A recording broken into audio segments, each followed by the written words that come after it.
Hey, hey, folks, we are back once again with Erika Brown, the publisher and editor of The Cricket, coming to us from her office in beautiful downtown Manchester by the sea, talking all things Manchester and Essex. How are you, Erika? Yeah, I'm great, although it's awfully hot. Yeah, yeah, it is. Yeah, we're in the dog days of summer now. I know. I love it though. I Do love the you? heat. I do love the heat. I do. Anyway. Well, speaking of heat, it's time to cool off. There's a lot going on between the Board of Selectmen just discussed this, the latest of the Water Task Force. Yeah, well, it's the latest of the Water Task Force, which hit a milestone that it dissolved. Mm. It dissolved, I think, this week. Yeah, I think that's officially. It was a time-specific, task force that was created. Do we want to? Sorry. Can we start over again?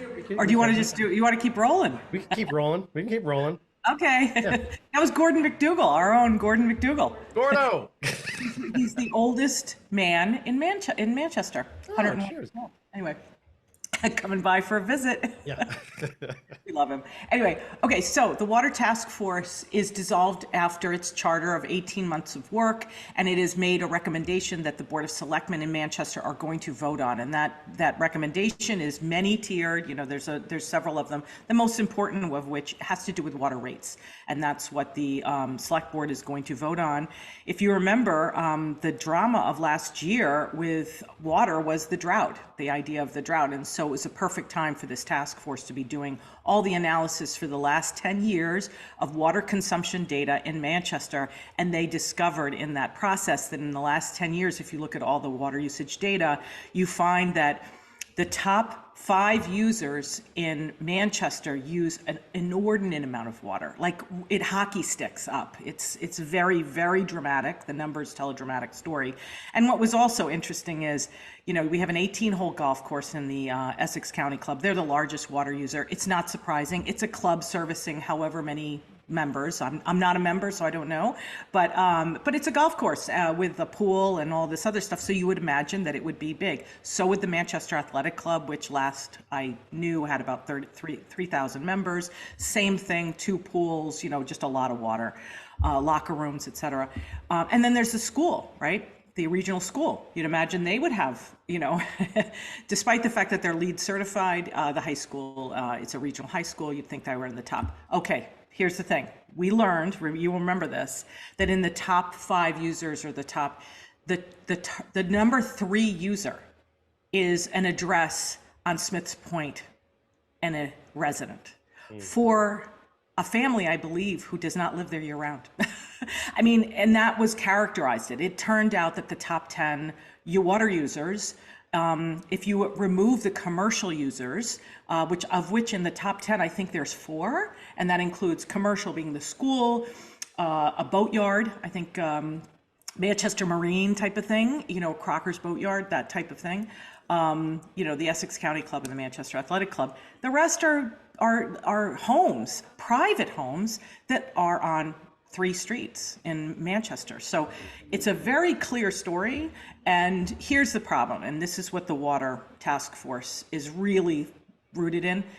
They're using treated water, water you can drink, water that we have paid to actually treat, to actually water their lawns, right? That's really the root of it. It's summer seasonal use for lawns and lawn irrigation.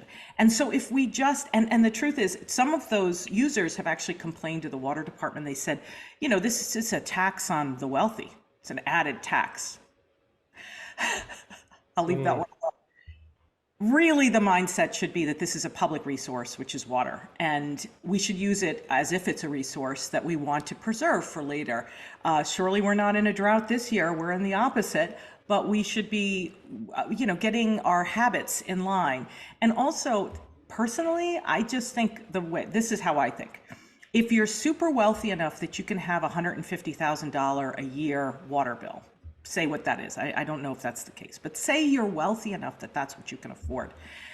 Shouldn't you take pride in investing in the best technology possible to use 90% less water, but have the same emerald green lawn? So in any case, that's going to be the discussion for the next several weeks with the Water Task Force, and now it's going to reside with the Board of Selectmen. and it'll be interesting to see how it is. One thing I think is very cool, and I'll just say two more things before I stop. Number one, they are going to recommend implementing a tech solution. In other words, an electronic metering system that you can check with an app. You can absorb your behavior. They can push communications out to people from the DPW and say, hey, you're using a lot of water this month. You might want to try these things because people might not be aware.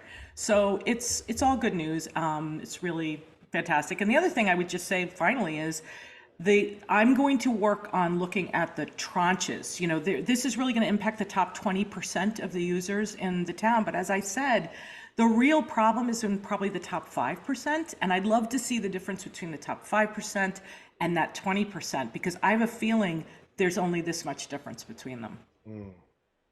Was that too much talk about water? No, I would love to see the opening of the Smith Point water park someday. I shouldn't have said Smith Point because, you know, just because there are a lot of people who live there, and literally it's a teeny little percentage of them that are who we're talking about. So. But everyone's lawn looks like your dress. I know. Can you see?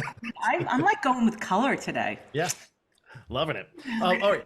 So you did mention on Crocker's a little earlier, and they just celebrated their 56th boat race, right? Yeah, but that's Crocker's Boatyard, and this is the Crocker Boat Race, two different things. Oh, yeah.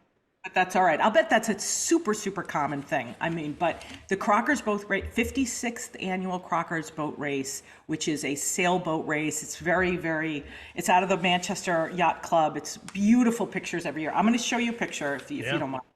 This is typical. This is a typical picture, right, of the Crocker's Boatyard. Mike Opal takes these pictures, and they are amazing. I want to show you who won this year, which is very surprising. There you go. Oh, nice. Yeah, so it's not this big, you know, thing. Now, I'm not a sailor, so I don't know the classes of boats, but apparently this was. The winning boat was helmed. It was a 23-foot Star class racing boat, and it was helmed by a father-daughter team, which I love, and that was a picture of them, by the way. And it was Luke Buxton and his daughter Evelyn. So congratulations to those guys. Everyone has a really nice time this year. Tony Leggett, who is the he's very involved with the yacht club. Obviously, he's a lifelong sailor. He is from Manchester. He also happens to be the sailing coach for the very impressive high school sailing team that does a great job. So anyway, there you go. Very cool, yeah, and gorgeous pictures. So, and lastly, Erika, we're always talking about how tight-knit our communities are, and there was another important passing recently. Yes, there was. I mean, I mentioned it. Sylvia Martin in Essex. Her service was at Springs. Her service was last week, but she was, 93, 94 years old, I believe, when she passed, and she was just a sparkle in Essex. She's so remarkable. She's just almost this kind of angelic, lovely figure. My favorite thing about, Chris McGinn, who writes our features editor, wrote a wonderful piece that she won a nice award for, actually, a national award for, about Sylvia Martin. It was called Thank You, Sylvia Martin. And some of the details that Chris McGinn was able to get. One, Sylvia Martin grew up rather poor, as many people did in the Depression in Essex, across from Both Ways Farms, sort of on your way from Manchester to Essex. And she will tell you, or she would have told you, she told Chris, she did not have a single negative memory from her childhood. Who says that? I mean, that's what she is. My other favorite thing about it is as she got older, she would, get visitors, which she loved, at her house, but she wasn't able physically to jump up and get the door. So she had this term she coined, which I love, called the knock and walk. She said, just do the knock and walk right in. Anyway, so thank you, Sylvia Martin. I just want to give her a shout out. She was lovely. She was a mainstay on sort of the Facebook Essex page, and was just a lovely person. Yeah. Very sweet gesture, Erika. Okay. Rest in peace, Sylvia. Thanks for your time, Erika. We'll check in with you this time next week. All righty. Bye, Kory. Interested in a sponsorship? Email sponsor@1623studios.org to learn more.